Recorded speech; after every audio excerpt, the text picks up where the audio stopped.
Baik, bismillahirrahmanirrahim. Assalamualaikum warahmatullahi wabarakatuh. Perkenalkan, nama saya Rizky Davanaldi dengan NIM 231151207. Pada kesempatan kali ini, saya akan mempresentasikan proyek akhir mata kuliah Computer Vision, yaitu mengenai face recognition dengan menggunakan FaceNet 512 dan juga Super Vector Machine. Sebelum ke dalam inti pembahasannya, kita ke bagian mengenai definisi dari face recognition itu sendiri, itu merupakan salah satu penerapan computer vision yang bertujuan mengenali identitas seseorang berdasarkan karakteristik wajahnya, dan juga teknologi ini banyak digunakan untuk sistem keamanan, absensi digital, autentikasi perangkat, maupun akses kontrol.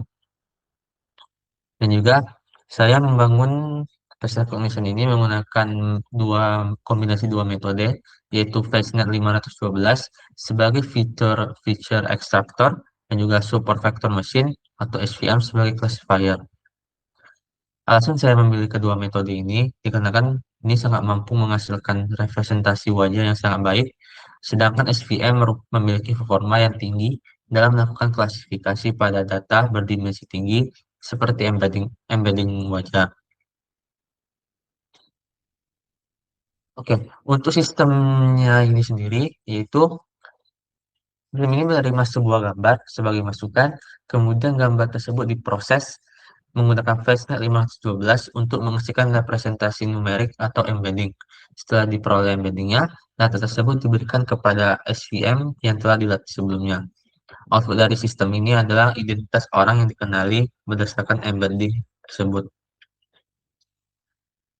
Untuk proyek saya ini, saya memakai tiga kelas, yaitu foto saya sendiri dan juga dua foto lagi, yaitu foto Messi dan juga Ronaldo.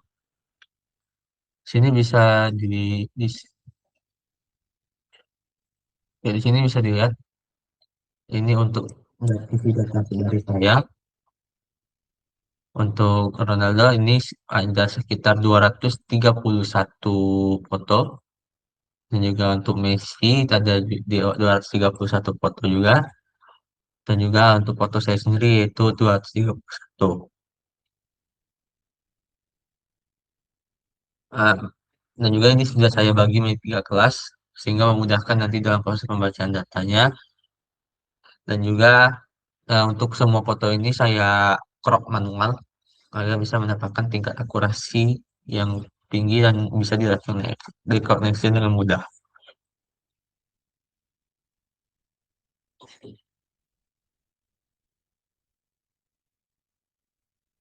Oke, lanjut untuk eh, kita coba untuk share screen di bagian collab-nya.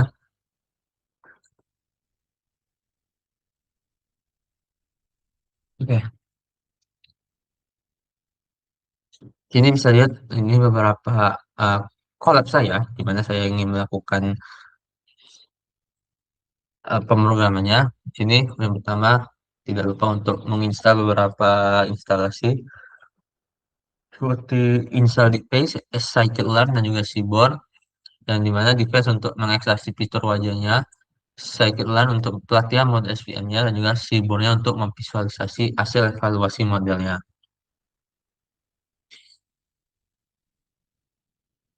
Sudah di sini untuk programnya sudah saya jalankan semua sehingga bisa dilihat outputnya nanti. Dan juga tidak lupa untuk menghubungkan ke Google Drive-nya yang memang dibutuhkan untuk mendapatkan file-file dari output dari hasil training ya. Dan juga untuk lanjutan yaitu mungkin konfigurasi dari dataset direktorinya.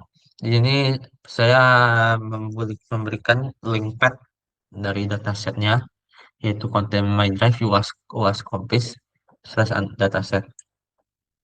Dan juga di sini ada program juga untuk memverifikasi dan struktur dari datasetnya, yang ini digunakan untuk memeriksa jumlah gambar pada setiap kelas guna memastikan seluruh dataset berhasil dimuat dengan benar sebelum melakukan proses pelatihan.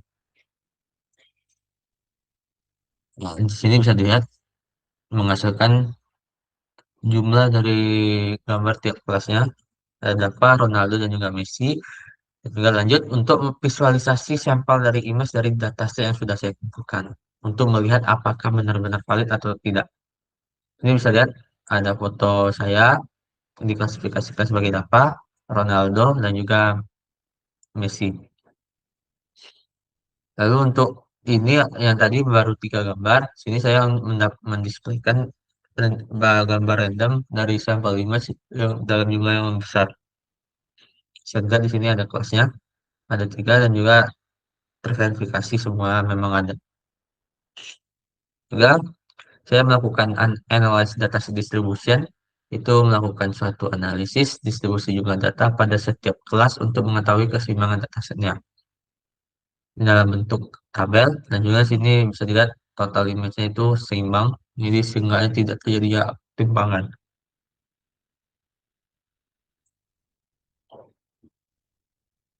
Tidak lupa saya membuat visualisasi tambahan yaitu dalam berupa grafik untuk distribusi data dari datasetnya. Lanjut ke load libraries untuk face recognition pipeline, yaitu mengekstraksi seperti embedding FaceNet, plugin SVM, evaluasi model, dan penyimpanan model.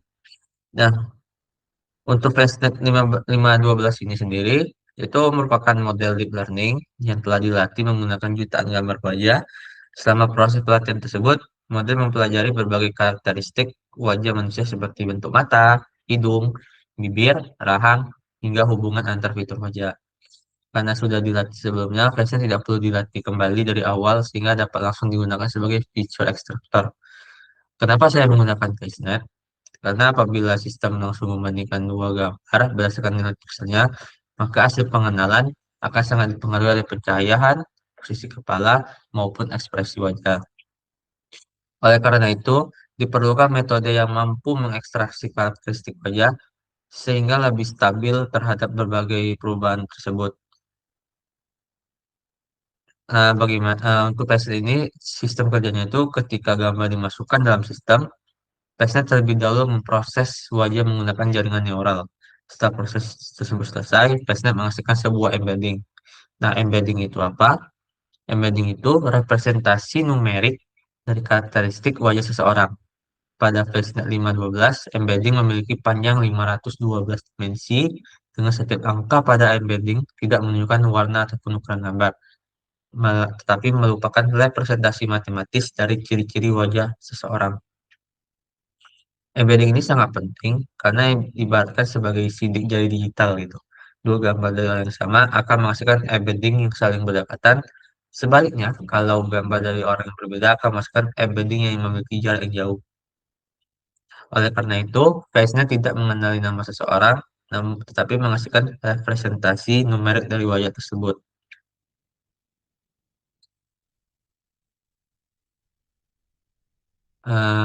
Oke, di sini untuk programnya lagi tambahan yaitu menyimpan embedding database.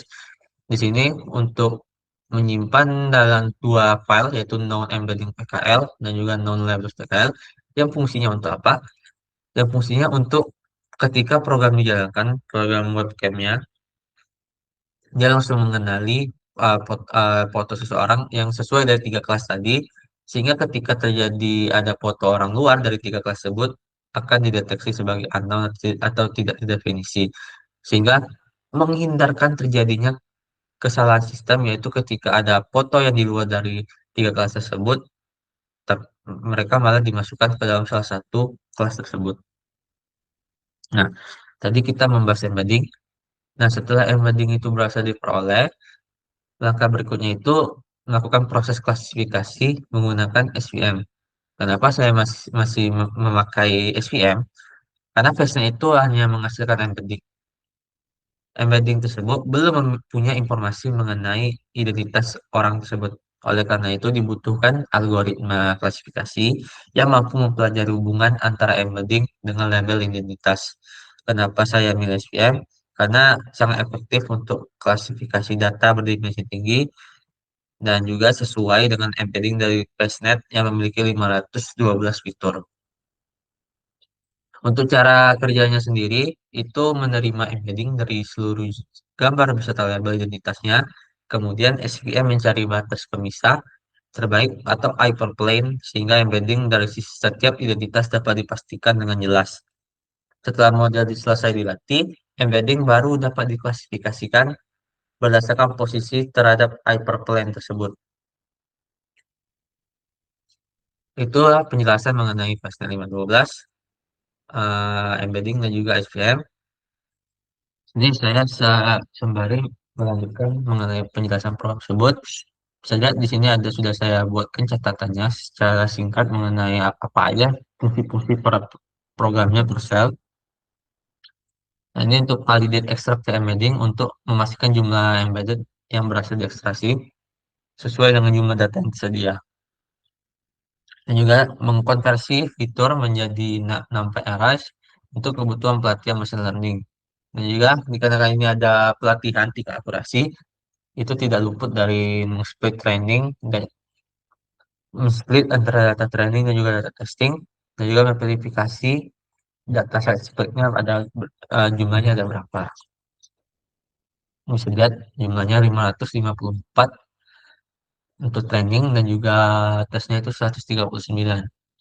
Dan juga di sini mentraining SVM classifier, mengenerate prediksi dan juga mengkalkulasi model akurasinya.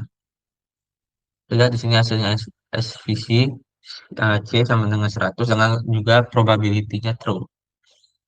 Dan juga dikarenakan beda ini karena menggunakan SVM tidak menggunakan CNN, nah, jadi tidak ada proses yang cukup panjang karena ini untuk SVM kan melatih dataset dalam numerik, sedangkan kalau dalam CNN kan itu melatih semua image-image secara berkala menggunakan tempo itu, jadi ada perbedaannya. Sehingga untuk SVM ini bisa dibilang waktu yang dibutuhkan itu tidak membutuhkan waktu yang lama seperti mentraining model menggunakan CNN.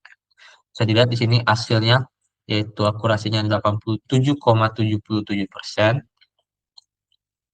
Lalu dilanjutkan, saya membuat program untuk melihatkan grafik antara akurasi dan juga errornya ada berapa.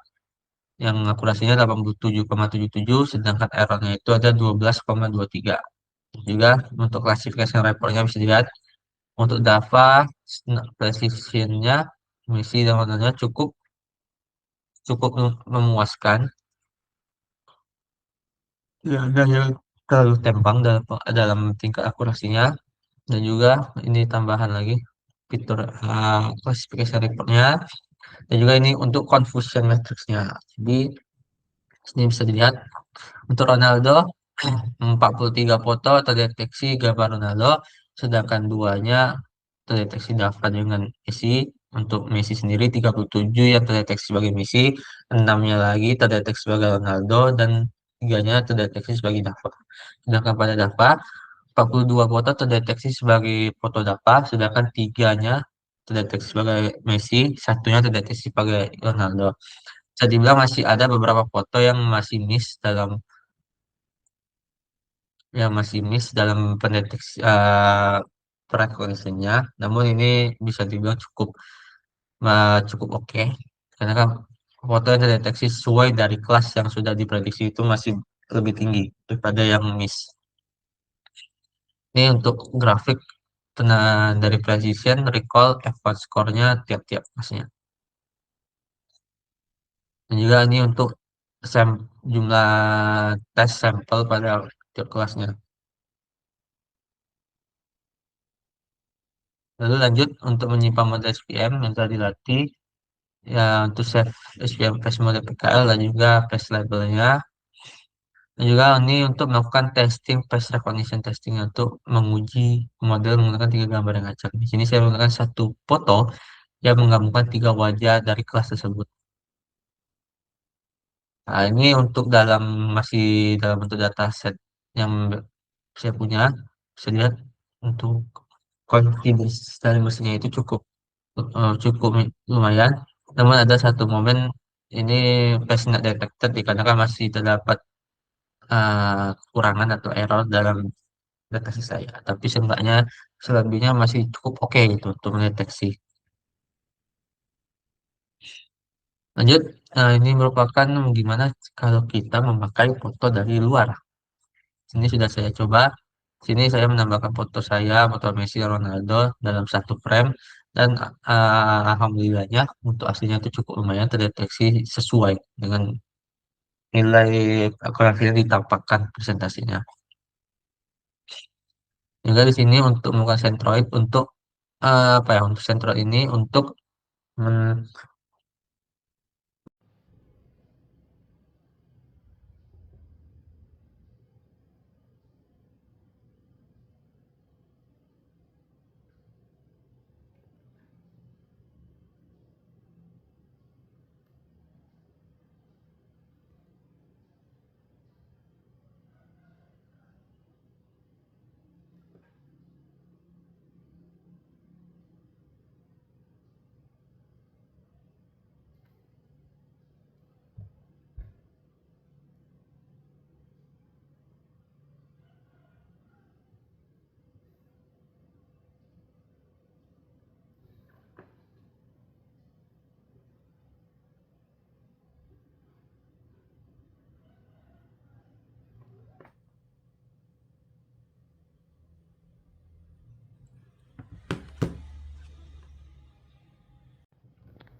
Baik, itu saja presentasi dari proyek akhir UAS mata kuliah kompis saya. Mohon maaf jika saya ada salah kata. Saya Iri, wassalamualaikum warahmatullahi wabarakatuh.